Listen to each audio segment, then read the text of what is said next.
Bersumber dari EBT, Indonesia bakal ekspor listrik ke Singapura.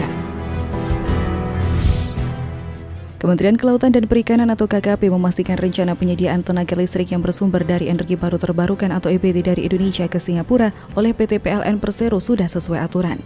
Indonesia sendiri berencana mengekspor listrik ke Singapura. Listrik yang dihasilkan bersumber dari EBT.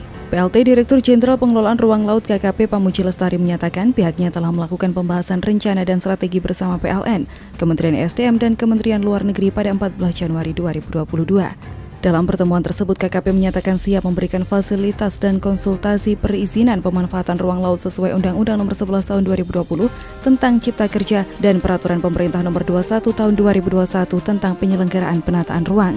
Tari mengatakan pihaknya siap mendukung dan tentunya ingin rencana dan strategi yang telah disusun dalam sinergi penyediaan energi listrik ini dapat berjalan sesuai dengan peraturan perundang-undangan yang berlaku. Sebelumnya, Kementerian ESDM telah menyelenggarakan pertemuan yang membahas pengaturan ekspor tenaga listrik dengan mengundang kementerian atau lembaga terkait serta badan usaha bidang ketenaga listrikan. Salah satu hal yang perlu ditindaklanjuti adalah koordinasi lebih lanjut mengenai penataan ruangnya dengan KKP. Atas dukungan KKP, Direktur Pembinaan Pengusaha Ketenaga Listrikan Kementerian ESDM Ida Nuriyatin Finahari juga menyampaikan apresiasi terhadap penyediaan tenaga listrik yang bersumber dari EBT ini. PLN merencanakan pembangunan sistem ketenaga listrikan di wilayah Sumatera hingga mencapai target untuk siap mengirimkan listrik ke luar negeri. Hal ini terungkap dalam penjelasan yang disampaikan oleh Eksekutif Vice President Perencanaan Sistem Ketenaga Listrikan PLN Edwin Nugraha Putra. Edwin menyampaikan untuk interkoneksi Indonesia-Singapura nantinya lokasi gardu induk harus berada di pulau terdepan sebagai lokasi yang paling efektif untuk koneksi dengan pembangkit pemasok EBT. Berkaitan dengan lokasi interkoneksi dari Indonesia ke Singapura yang melalui perairan Selat Singapura, Tari menerangkan saat ini belum terdapat koridor kabel bawah laut yang ditetapkan dalam keputusan Menteri KKP nomor 14 tahun 2021 tentang alur pipa dan atau kabel bawah laut sehingga perlu meninjau rencana zonasi di perairan sekitar.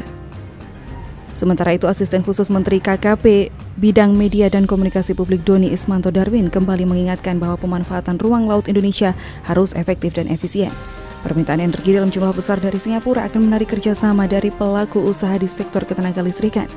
Doni juga menjelaskan sebagai negara yang berbatasan langsung dengan Singapura, potensi perairan Indonesia untuk dilewati kabel interkoneksi sangat besar. Pada akhir pertemuan, mewakili Direktorat Hukum dan Perjanjian Kewilayahan Direktorat Jenderal Hukum dan Perjanjian Internasional Kemlu, Ahmad Al-Maududi Amri menyampaikan bahwa mengacu pada The United Nations Convention on the Law of the Sea 1982, negara pantai memiliki hak penuh untuk menentukan kebijakan terhadap kabel yang masuk ke wilayahnya serta memiliki hak untuk memberikan atau menolak izin.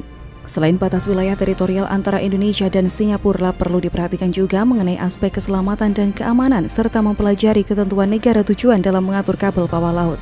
Sejalan dengan arah kebijakan Menteri Kelautan dan Perikanan Sakti Wahyu Trenggono, penataan ruang laut merupakan panglima dalam pembangunan seluruh sektor di laut. Terbitnya Peraturan Menteri Kelautan dan Perikanan Nomor 28 Tahun 2021 tentang penyelenggaraan penataan ruang laut akan memberikan perlindungan terhadap kepentingan masyarakat lokal, masyarakat tradisional dan masyarakat pesisir, memberikan kepastian hukum, kepastian ruang dan kepastian berusaha serta investasi bagi pengguna ruang laut, menjadi acuan perolehan peningkatan PNBB serta menjadi strategi untuk menerapkan ekonomi biru dan menjadi alat kendali untuk mewujudkan pembangunan berkelanjutan.